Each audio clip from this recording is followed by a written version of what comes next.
In this lesson, we're going to get down to the crux of the matter in Adobe Photoshop.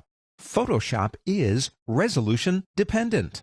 Every image in Photoshop is made up of little tiny pixels, and those little tiny pixels eventually get so small that we can't resolve them anymore, and our mind takes over, and color memory takes over, and we see a photograph. Most of you have done what I'm about to do.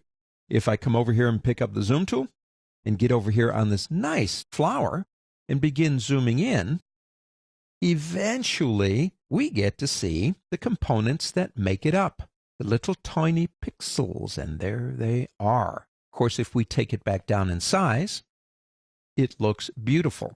The term resolution was co-opted from another time.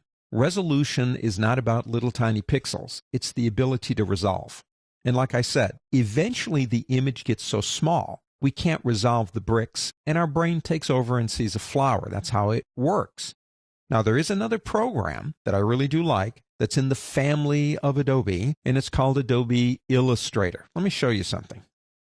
Here's basically the same flower in Adobe Illustrator. Now, in Adobe Illustrator, this is a vector. It was drawn as vector.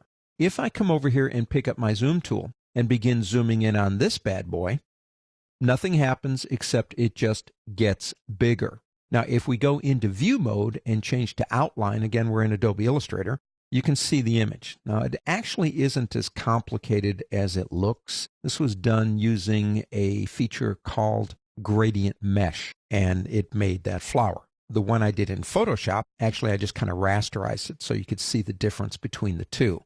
In Adobe Photoshop, our images live and die on the number of pixels per linear inch. So there are a couple of numbers you want to be familiar with. If you're going out to Microsoft PowerPoint, Apple Keynote, PDF documents being read on a screen, a website, then the numbers you're looking for in terms of resolution would be somewhere between 72 and 96 pixels per linear inch. That gives us quality on a monitor that goes, wow, that looks really good. But if we tried to print it, our minds would be able to resolve the pixels and it would look on paper pixelated. So if you're going out to paper, the magic number to remember in almost all cases is 300 pixels per linear inch. Now, we'll talk about later how we change all this stuff, how we make it better, how we make it worse, whatever we want to do. But if you're going out to things that deal with monitors or projection systems, PowerPoint, whatever, 72 to 96 is a pretty safe bet.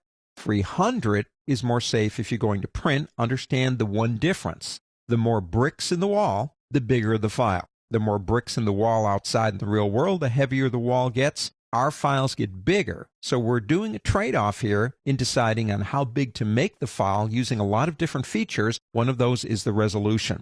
Remember that. In Adobe Photoshop, images live or die, depending on what you're doing with them, by the resolution.